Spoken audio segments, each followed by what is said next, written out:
नमस्कार दोस्तों, स्वागत है आपका एसडी इन डीप एजुकेशन हब में।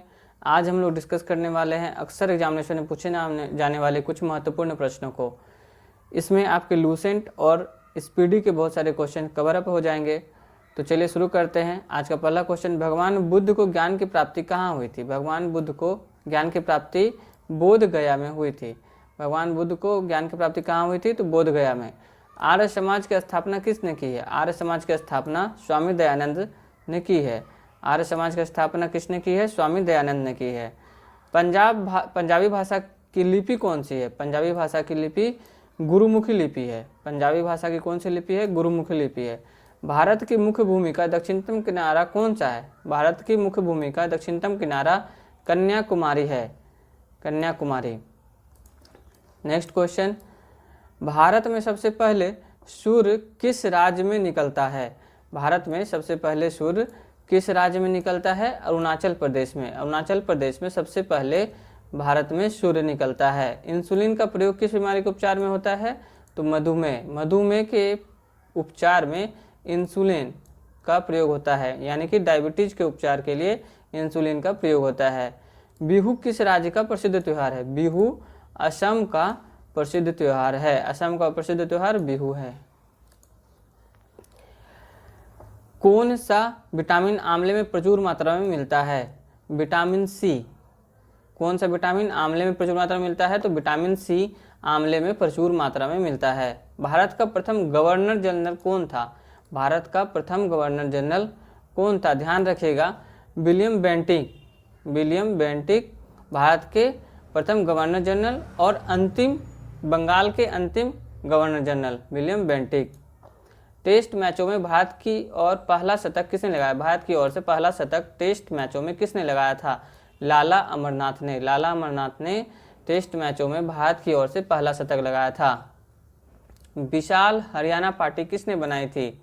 विशाल हरियाणा पार्टी राव वीरेंद्र सिंह ने बनाई थी। राव वीरेंद्र सिंह ने विशाल हरियाणा पार्टी बनाई थी। हरियाणा का क्षेत्रफल कितना वर्ग किलोमीटर है? हरियाणा का क्षेत्रफल कितना वर्ग किलोमीटर है? तो 44,212 वर्ग किलोमीटर हरियाणा का क्षेत्रफल है। हरियाणा के पहले मुख्यमंत्री कौन थे? हरियाणा के पहले मुख्यमंत्री कौन थे? पंडित भगवत दयाल शर्मा। पंडित भगवत दयाल शर्मा हरियाणा के पहले मुख्यमंत्री थे। किस देश की स्थल सीमा सर्वाधिक देशों के साथ लगती है? चीन। चीन की स्थल सीमा सर्वाधिक देशों के साथ लगती है। बैरोमीटर के पठन में तेजी से गिरावट किस बात का सूचक है? तूफान का। मौसम तूफानी होने वाला है, ऐसा पता लगता है कब? जब बैरोमीटर के पठन में तेजी से गिरावट होती है तो। नेक्स्ट क्वेश्चन, भारतीय मरुस्थल का क्या नाम है? भारतीय मरुस्थल का नाम थार है। थार भारतीय मरुस्थल का नाम है।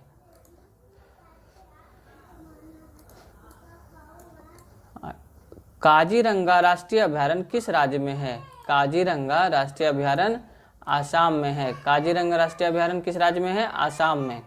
पृथ्वी अपनी धुरी पर किस दिशा में घूमती है? पृथ्वी अपनी धुरी पर पश्चिम से पूर्व की ओर। पश्चिम से पूर्व की ओर पृथ्वी अपनी धुरी पर घूमती है। उज्जैन किस नदी के किनारे बसा है? उज्जैन शिप्रा नदी के किनारे बसा है। उज्जैन शिप्रा नदी के किनारे बसा है। निम्न में से कौन सी धातु बिजली की सबसे अधिक सुचालक है? बिजली की सबसे अधिक सुचालक कौन सी धातु है? तो चांदी। चांदी बिजली की सबसे अधिक सुचालक धातु है। गोबर गैस में मुख्य रूप से क्या पाया जाता है? गोबर गैस में मुख्य रूप से मीथेन पाया जाता है। क्या पाया जाता है? मीथेन। गोबर गैस में मुख्य रूप से मीथेन पाया जाता है। स्वतंत्रता मेरे जन्मसिद्ध अधिकार है और मैं इसे लेकर रहूंगा। स्वतंत्रता मेरे जन्मसिद्ध अधिकार है और मैं इसे लेकर रहूंगा, किसने कहा था? लोकमान्य तिलक ने कहा था। लोकमान्य तिलक ने कहा था स्वतंत्रता मेरे जन्मसिद्ध अधिकार है और मैं इसे लेकर रहूंगा। राज्यसभा के सदस्यों का चुनाव कितनी अवधि के लिए किया जाता है? 6 वर्ष, 6 ईयर्स के लिए राज्यसभा के सदस्यों का चुनाव किया जाता है। हमारी आकाशगंगा का नाम क्या है? हमारी आकाशगंगा का नाम दुग्ध मेखला या मिल्की वे है। दुग्ध मेखला या मिल्की वे हमारी आकाशगंगा का नाम है। हिंदी भाषा का पहला समाचार पत्र कौन सा था? हिंदी भाषा का पहला समाचार पत्र उदंत मार्तंड था? उदंत मातंड हिंदी भाषा का पहला समाचार पत्र था। तुलसीदास कृत रामचरितमानस हिंदी भाषा की किस बोली में लिखी गई है? तुलसीदास कृत रामचरितमानस हिंदी भाषा की किस बोली में लिखी गई है? अवधी में। तुलसीदास कृत रामचरितमानस अवधी भाषा में लिखी गई है। हरियाणा के राज्य कवि कौन कहलाते हैं? हरियाणा के राज्य कवि उदय भानु हंस। उदय भानु हंस को हरियाणा का राज्य कवि कहा जाता है। 118 आधुनिक ओलंपिक खेलों की शुरुआत कब और कहाँ से हुई थी? एथेंस यूनान में 1896 में। क्षमा चाहते हैं, आधुनिक ओलंपिक खेलों की शुरुआत कब और कहाँ से हुई थी? तो एथेंस यूनान में 1896 में आधुनिक ओलंपिक खेलों की शुरुआत हुई थी। भारत ने किस खेल में ओलंपिक खेलों में 8 बार स्वर्ण पदक जीता है? भारत ने हॉकी में ओलंपिक खेलों में 8 बार स्वर्ण पदक जीता है। किसमें? हॉकी में। भारत ने आखिरी बार हॉकी में स्वर्ण पदक कहाँ और कब जीता था? तो 1980 के मॉस्को ओलंपिक में भारत ने आखिरी बार हॉकी में स्वर्ण पदक जीता था। ओलंपिक खेलों का आयोजन कितने वर्षों के बाद होता है? 4 वर्षों के बाद। ओलंपिक खेलों का आयोजन 4 वर्षों के बाद होता है। सारे क्वेश्चंस जो कभी आए हैं और इस दृष्टिकोण से काफ़ी महत्वपूर्ण हो जाते हैं, वैसे ही सारे क्वेश्चन को इसमें इंक्लूड किया गया है।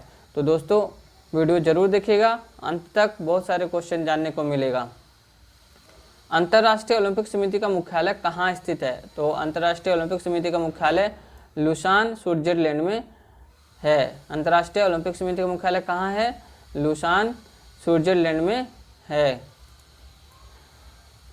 सन 2012 में ओलंपिक खेल कहाँ हुए थे? तो सन 2012 में ओलंपिक खेल लंदन में हुए थे। ओलंपिक ध्वज में कितने गोले हैं? ओलंपिक ध्वज में 5 गोले हैं। कितने गोले हैं? 5 गोले हैं। एक ओलंपिक में सर्वाधिक स्वर्ण पदक जीतने वाला खिलाड़ी कौन है? Michael Phelps. एक ओलंपिक में सर्वाधिक स्वर्ण पदक जीतने वाला खिलाड़ी कौन है? Michael Phelps. सन 2020 में ओलंपिक खेल कहाँ होंगे? तो 2020 में टोक्यो जापान में होने वाला था, जो पोस्टपोन्ड हो गया है। अब ये कहाँ होगा और कब होगा, कमेंट बॉक्स में बताइएगा। सन 2012 के ओलंपिक खेलों में कांस्य पदक जीतने वाली सानिया नेहवाल का संबंध किस खेल से है? तो बैडमिंटन से है।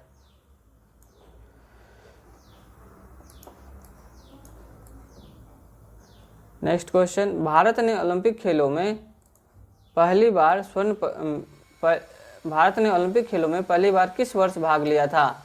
तो सन 1900 में भारत ने पहली बार ओलंपिक में भाग लिया था और ये एथलीट के रूप में भाग लिया गया था। एथलीट में ओलंपिक खेलों में पदक जीतने वाली पहली भारतीय महिला खिलाड़ी कौन है?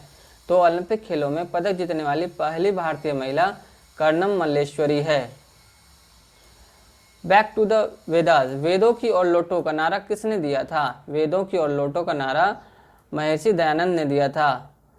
वेदों की ओर लौटो का नारा महर्षि दयानंद ने दिया था। प्रसिद्ध झंडा गीत झंडा ऊंचा रहे हमारा की रचना किसने की थी? श्याम लाल गुप्त पार्षद। झंडा ऊंचा रहे हमारा की रचना किसने की थी? तो श्याम लाल गुप्त पार्षद ने की थी।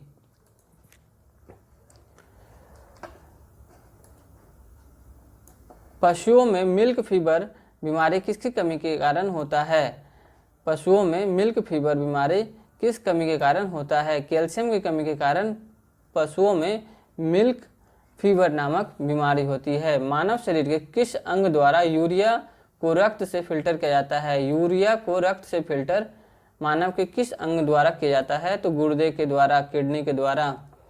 किस एकमात्र भारतीय को अर्थशास्त्र में नोबेल पुरस्कार मिला है? अर्थशास्त्र में नोबेल पुरस्कार प्रोफेसर अमर्त्य सेन को मिला है। प्रोफेसर अमर्त्य सेन को अर्थशास्त्र में नोबेल पुरस्कार मिला है। भारत रत्न उस्ताद बिस्मिल्लाह खां किस वाद्य यंत्र के वादन में विख्यात रहे हैं? शहनाई। बिस्मिल्लाह खां किस वाद्य यंत्र के वादन में विख्यात रहे हैं? शहनाई।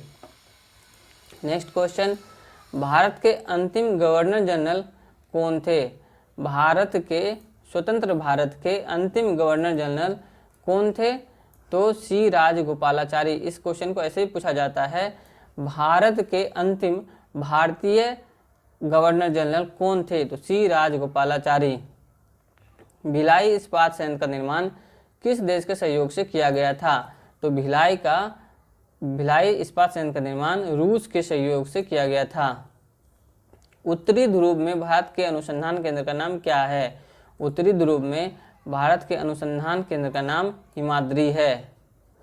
विश्व में माउंट एवरेस्ट पर चढ़ने वाली प्रथम महिला कौन थी? जापान की जुनको तवाई विश्व में माउंट एवरेस्ट पर चढ़ने वाली प्रथम महिला थी। पीलिया किस अंग का रोग है? पीलिया यकृत या लीवर का रोग है। यकृत या लीवर का रोग को हम लोग पीलिया, जिसको जॉन्डिस भी बोलते हैं। आज के इस वीडियो में 50 क्वेश्चन हम लोग किए हैं और वीडियो को ज़रूर देखें, शेयर और सब्सक्राइब चैनल को ज़रूर करें। All the best for your examination. Good luck. Thanks for watching.